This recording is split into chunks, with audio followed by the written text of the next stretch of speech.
Assalamualaikum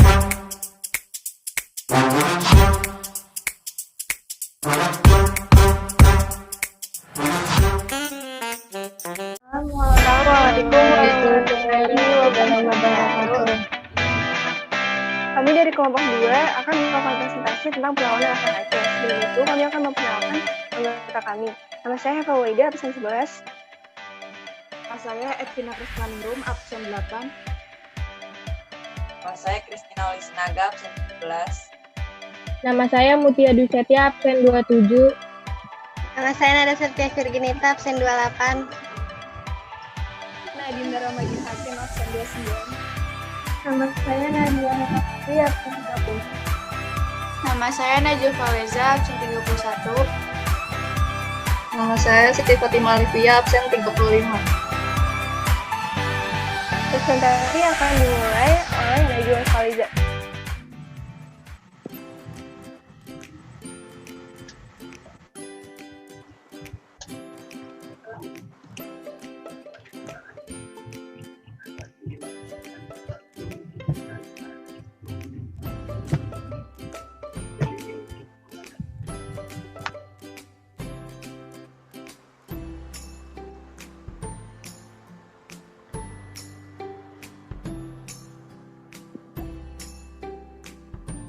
Latar belakang. Tidak seperti wilayah jajahan lain Indonesia, Aceh awalnya bukan yang tidak boleh dimasuki oleh Belanda. Dunia internasional zaman itu sudah mengakui Kesultanan Aceh sebagai negara merdeka. Namun ada beberapa latar belakang yang menyebabkan Belanda menginginkan Aceh menjadi wilayahnya dan menjadi latar belakang Perang Aceh.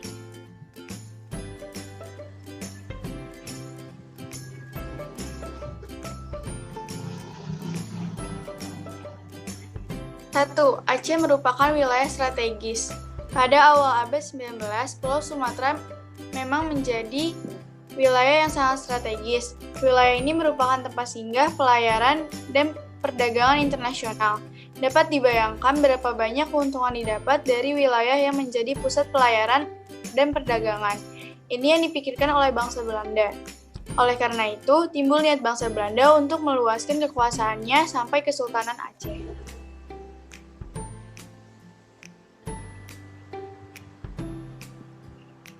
2. Wilayah Sumatera lain yang menjadi wilayah Belanda. Selain Aceh merupakan wilayah yang sangat strategis, pada masa itu hampir seluruh Sumatera telah dikuasai oleh Belanda. Setelah Perang Padri berakhir, pada tahun 1830-an Belanda berhasil menguasai daerah Sibolga, Tapanuli, Deli, Langkat, dan Asahan. Kesultanan Aceh menganggap Belanda telah melanggar Traktat London. Akhirnya, setiap kapal Belanda yang melewati perairan Aceh akan ditenggelamkan Kesultanan. Diserahkan wilayah terdekat Aceh kepada Belanda oleh Sultan Ismail menjadikan Belanda terus menyerang Aceh yang wilayahnya sudah terdesak.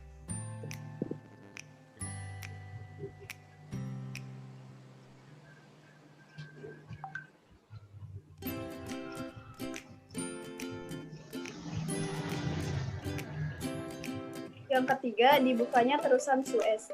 Pada tahun 1869, Terusan Suez yang menghubungkan dua benua Asia dan Afrika resmi dibuka oleh negara Mesir. Pembukaan jembatan penghubung tersebut membuat dunia perdagangan dan pelayaran menjadi semakin ramai. Pulau Sumatera, khususnya Aceh, menjadi gerbang pembuka menuju Selat Malaka dan Terusan Suez. Tentu saja dengan pembukaan Terusan Suez, posisi Aceh menjadi semakin strategis. Keinginan Belanda bertambah besar untuk menyerang Aceh dan menjadikan wilayahnya sebagai tanah jajahan.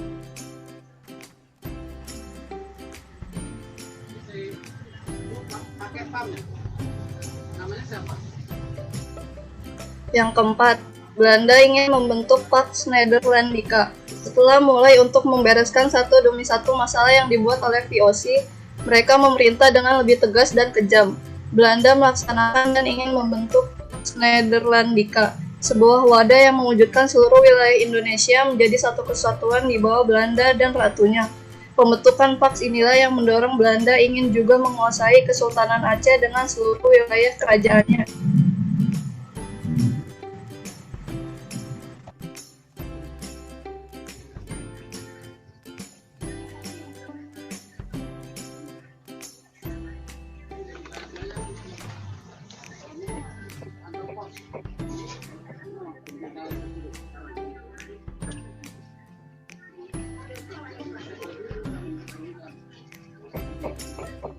Yang kelima, Aceh menolak campur tangan Belanda. Aceh menolak campur tangan Belanda dalam kesultanan dan masyarakatnya. Campur tangan Belanda tidak akan membantu menyelesaikan masalah apapun. Mungkin akan memperkeruh karena berbeda pandangan dan adat, serta akan merusak tatanan kehidupan masyarakat dan Islam. Selanjutnya, Belanda akan menguasai seluruh aspek kehidupan. Masyarakat Aceh sangat keras. Penolakan kedatangan Belanda sangat tegas. Hubungan dengan Belanda diharapkan hanya sebatas perdagangan dan muamalah saja.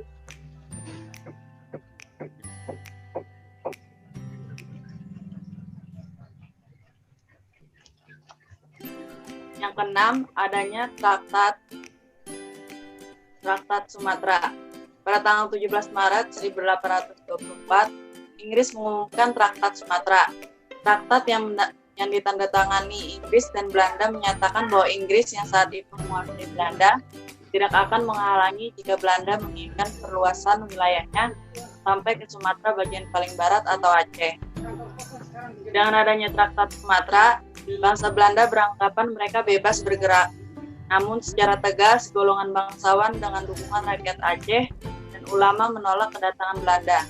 Akibatnya, selama puluhan tahun perang silih berganti dengan para tokoh yang mengikutinya. Sementara Belanda mengalami kelelahan dalam perang. Yang ketujuh, hubungan diplomatik negara Aceh dengan Amerika, Turki, dan Italia. Ketika Traktat Sumatera diumumkan, Aceh langsung mengadakan persiapan. Awalnya, Sultan meminta bantuan pada negara Turki, Italia, dan Amerika Serikat. Namun gerakan tersebut diketahui oleh Belanda. Belanda langsung mengambil tindakan. Belanda mengumumkan perang terhadap Kesultanan Aceh 26 Maret 1873. Ekspansi tersebut menuju jantung Aceh yaitu kota dan membakar Masjid Raya Aceh. Rakyat Aceh tidak tinggal diam. Dipimpin Sultan dan beberapa tokoh, mereka menyiapkan ribuan pasukan di Aceh dan wilayah Pidi. Pos-pos pertahanan juga dibangun. Persiapan yang matang membuat Belanda tidak mudah menaklukkan Aceh. Dampak dari politik. 1. Membenarkan bahwa daerah kekuasaannya adalah bagian dari Belanda. 2. Sepakat untuk tidak akan melakukan hubungan dengan pemerintah asing. 3. Sepakat akan menaati segala perintah yang ditetapkan oleh pemerintah Belanda. Dampak dari ekonomi adalah biaya untuk mendanai sebuah perang tidaklah murah, dan pemerintah Indonesia harus menyisihkan sebagian dari anggarannya untuk membiayai perang.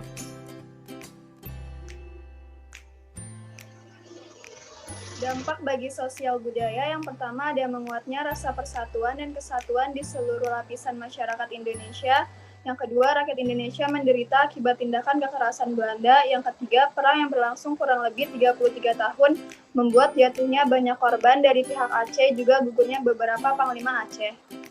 Dampak buat hukum, yang pertama ada rakyat Indonesia harus tunduk kepada pemerintahan Hindu Belanda. Yang kedua, kerajaan-kerajaan Indonesia jatuh ke tangan Belanda. Proses perang melawan Portugis. Pada tahun 1523, Portugis melancarkan serangan ke Aceh di bawah pimpinan Henry Guest dan menyusul tahun 1524 dipimpin De Souza. Beberapa serangan Portugis gagal dan terus mencari cara untuk melemahkan Aceh sebagai pusat perdagangan. Kapal-kapal Aceh yang sedang berlayar di Laut Merah tahun 1523 sampai 1524 diburu oleh kapal Portugis.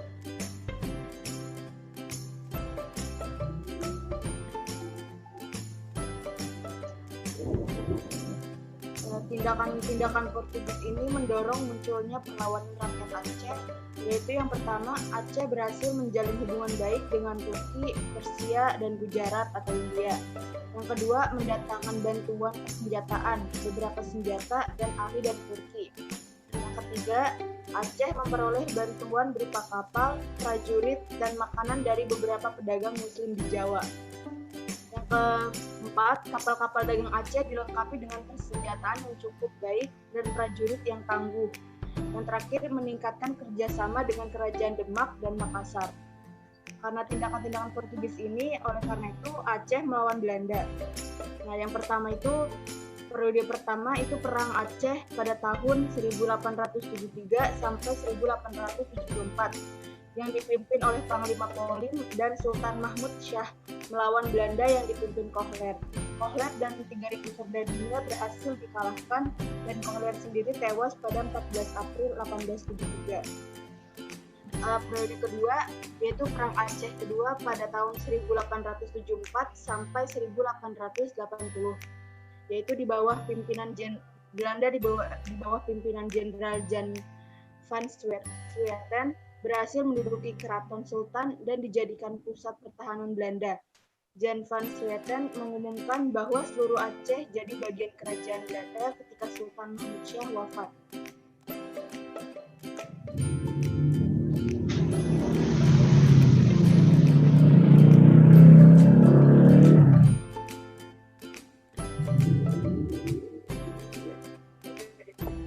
Lalu yang ketiga, ada Perang Aceh ketiga dari tahun 1881 sampai 1896. Aceh masih terus melakukan perlawanan, dilanjutkan dengan cara gerilya sampai tahun 1904. Perang gerilya ini di bawah pimpinan Teuku Umar bersama Panglima Polim dan Sultan. Tahun 1899, ada serangan mendadak dari pihak Van der Dusen. Teuku Umar gugur, lalu istrinya Cut Nyadin tampil menjadi komandan perang gerilya.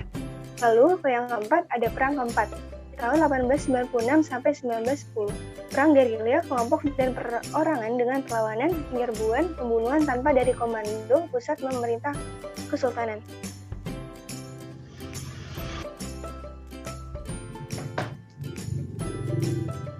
Cukup sekian dari presentasi kami. Kurang lebihnya mohon dimaafkan. Wassalamualaikum warahmatullahi wabarakatuh.